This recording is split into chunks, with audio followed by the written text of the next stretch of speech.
Quando esse vídeo aparecer para você, eu espero que você esteja preparada para interpretar essa mensagem, para não ser mais uma ideia que você tenta rejeitar ou desqualificar. Sempre será em vão você desejar uma vida fora da gaiola enquanto você ainda está tentando decorá-la. Eu sei que parece óbvio, mas a gente faz muito isso.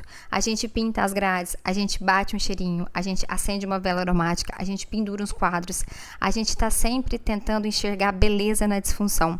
A gente tenta romantizar a inércia, a gente tenta deixar a mediocridade com cara de nobreza. A maioria de nós já passou ou ainda está passando pela fase da sobrevivência. É aquele primeiro nível onde a gente trabalha para pagar boleto, onde a gente ainda está tentando garantir o básico. Essa fase, ela ensina a gente a suportar, ela ensina a gente a adaptar da melhor maneira com aquilo que a gente tem. E manter o bem-estar nessa fase é essencial, é válido, mas o comodismo, ele é inútil, porque suportar não é viver. Adaptar não é o mesmo que ser livre para poder escolher. Eu não sei qual é a sua gaiola, se é o seu emprego, se é o seu relacionamento, se é a sua família, se é a sua situação financeira, mas no fundo a gaiola é sempre sobre uma versão nossa que já deveria ter morrido. E a gaiola é um lugar interessante porque mesmo nos mantendo presas, ela ainda dá uma sensação de proteção.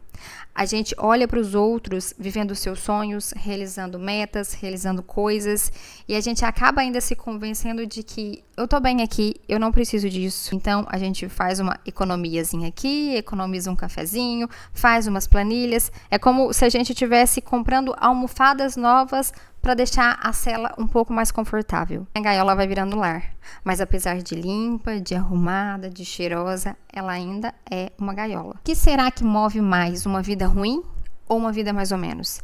Às vezes, eu acho que a vida ruim ganha esse páreo. Quando você observa as pessoas bem-sucedidas, muitas delas vieram de gaiolas sujas, fedidas, desorganizadas. Elas não tentavam perfumar essa realidade, elas não tentavam justificar a sua realidade com nobreza. Tinha um certo inconformismo ali. O fato é que a gente não pode alcançar o nosso potencial enquanto a gente ainda está tentando defender o nosso sistema de crenças atual. E essa defesa, muitas vezes, ela vem fantasiada de nobreza. E a gente acaba acreditando nessas mentiras justamente por parecer um motivo nobre. Aí você espiritualiza a escassez, espiritualiza o caos, espiritualiza o sofrimento, porque isso parece ser elevado. Eu sou desapegada de bens materiais, eu sou uma pessoa mais reservada, eu não quero visibilidade, eu prefiro ser discreta. Acompanhe aqui comigo esse raciocínio. A gente é energia. E a gente precisa escolher a forma que a gente vai dar para essa energia. A gente faz isso consciente ou inconscientemente. A gente precisa fazer isso. Então, quando você rejeita uma forma, você tem que saber que você jamais vai ter essa forma. Se você julga ou critica pessoas ricas porque acredita que todas elas são gananciosas ou fúteis, se você julga as pessoas que vendem e se autopromovem porque acredita que para um ganhar, outro tem que perder, se você julga a espontaneidade de uma pessoa que está dando certo na vida, se você julga uma pessoa que é livre, que tem liberdade de escolha, acredite, você nunca vai se tornar essas pessoas, porque a mensagem que você está dando, o que você está fazendo na verdade é dizendo, eu não quero me tornar isso. E talvez o seu medo seja justamente esse. Talvez o sair da gaiola não é nem por medo do fracasso, é medo do sucesso. Medo do que vai mudar quando as coisas derem certo, das desculpas que você não vai poder mais usar. Medo da liberdade que você terá. Quando você tiver tudo isso que você deseja nas suas mãos, o que você vai fazer com essa liberdade de escolha? Você vai conseguir tomar decisões importantes? Você vai conseguir lidar com as responsabilidades que você vai atrair? Você vai conseguir deixar para trás aquilo que te fazia mal? Você vai conseguir sair desse ambiente que te humilha, que te maltrata? Você vai ficar bem com a ideia de que as pessoas podem pensar o que elas quiserem sobre a sorte que você teve? Você vai ter coragem de ir viver seus sonhos, mesmo que isso signifique deixar algumas coisas ou pessoas para trás? A vida dos nossos sonhos, ela não é impossível. Mas ela exige que a gente não tenha medo dessa nova identidade, dessa nova versão. Ela exige que a gente não tenha medo de quem a gente vai se tornar. Então, a gente precisa parar de decorar a gaiola e começar a nos questionar. A gente precisa olhar para a nossa gaiola e perguntar: e se isso tudo não for verdade? E se isso tudo aqui não for o que eu realmente quero? E se eu quero mais? E se eu resolver admitir para mim mesmo que sim, eu desejo sair dessa mediocridade, eu desejo fazer mais por mim, por aqueles que eu amo, eu desejo fazer algo que tenha valor? Você começa a parar de embelezar a sua situação limitante. A pergunta não deveria ser viver ou não uma vida miserável, viver ou não uma vida dos sonhos.